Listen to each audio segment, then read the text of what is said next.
Привет и добре дошли в днешното видео. Взех си нов Air Fryer, може би сте забелязали в някои клипове, на Ninja, като успях даже по някакъв начин да му се стопи отгоре капака. Не капака, ми отгоре, но това няма значение, не му пречи на работата. Както и да е, но започнах доста често да си купувам и да си приготвям риба на Air Fryer, което преди ме спираше да готвя повече риба, защото беше голямо мазало общо взето и не ми се занимаваше да мия тигани и да мирише на риба. Но с този Air Fryer, между другото, нито мирише, нито нищо и рибата е готова адски бързо. Ще ви покажа една много готина марината за сьомга, която си измислих сам и тя пък взе, че се получи добре и вече я правя само така. Ще стане и с друга риба, между другото, с бяла риба, ще стане с някакво друго филе от риба, може би и не с филе ще стане тази марината. Тая марината дори може да я ползвате и за пилешко, пробвал съм я за пилешко, идеална е. Но сьомгата става перфектна по този начин и важното е да ни я припичате много. Ние трябва много на сьомгата, ако е по-дебело парче, около 7-8 минути в Air Fryer ви стигат.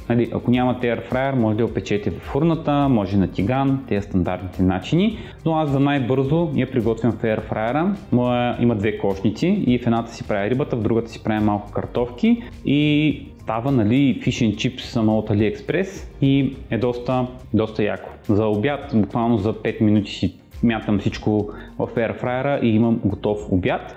Маринатата ще трябва да я прочита, защото има доста подправки и съставки и не ги помня всичките. Записал съм си я, защото е важно да не я забравям, защото много често приготвям нещо и забравям как съм го приготвил. Маринатата има пушен червен пипер, към който добавя много приятен опушен аромат на рибата. Черен пипер малко, сол на вкус, така малко сол, защото ще сложим и соев сос.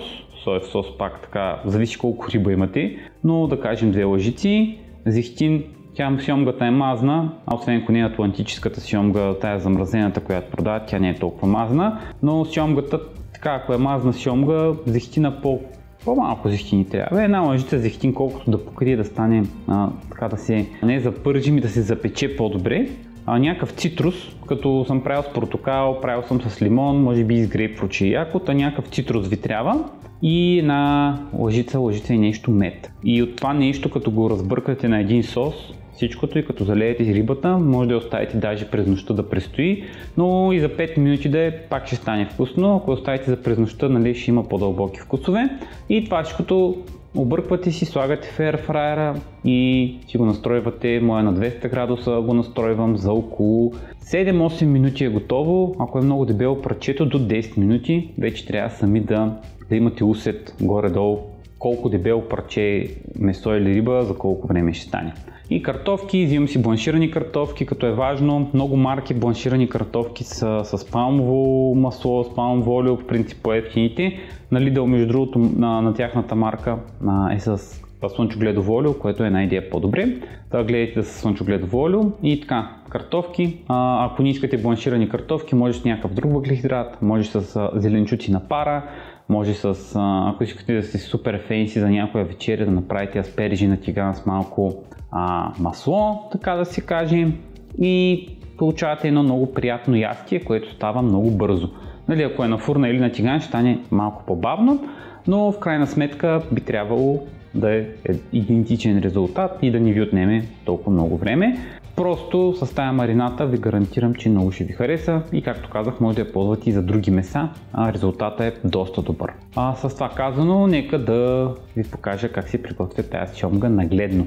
Започваме нашата сьомга. Тук имам размразена сьомга, бях си купил замразена на пакети. Тази в принцип се води атлантическа, е с по-ниски мазнини и има около 110 калории на 100 грама и основно протеин. Понеже не е мазна, ще ни трябва малко зехтин и както казах за маринатата, малко мед ще ми трябва.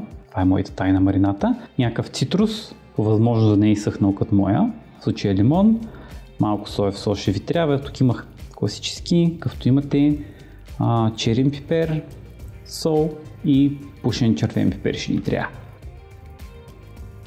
Започвам да мариновам рибата, като по принцип може да смесите всичките неща в една купа предварително, но аз тук направо ги слагам едно по едно, соев сос, малко зехтин, слагам от лимона, като го изтисквам пред пръстите си, защото имаше много семки, Слагам няколко пъти от черния пипер, не слагайте твърде много, за да не люти. Малко сол, защото все пак соевия сос е солен.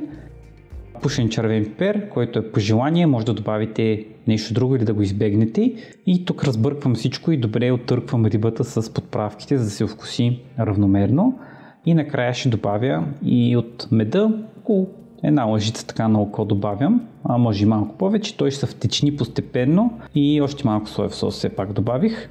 И става едно много приятно, опушено, сладко, солено, много яко става. Airfryer го пускам на 200 градуса за 10 минути, като наблюдаваме, защото ще стане по-бързо от 10 минути. Пускам си втората кошница на 15 минути за картофките и когато загрее, слагам рибните филета вътре, които ще са готови за 5-6 минути. Наблюдавайте ги. Другата кошница си мятам картофките и ето така за общо супер бързо успях да си подготвя храната. Рибата тук на 5-та минута е почти готова, картофките също ги разбърквам и след малко всичко е готово. Рибата е от нея около 5-6 минути, на картофките 8 до 10 минути от нея общо. И по този начин имам готов обяд за под 20 минути. Вярно, картофите са бланширани, но все пак за бързината трябва да се правят жертви понякога. В принцип бих си го направил с другите картофи, но става по-бавно. И рибата по този начин става супер крехко, става супер бързо и стая марината е супер вкусна, гарантирам ви. Това беше общо от мен за вас днес. Надявам се видеото да ви е харесало. Може да подкрепите канала в Patreon вече, както знаете. Ще бъда благодарен. И да, това беше от мен за вас днес. Ще се видим следващия път.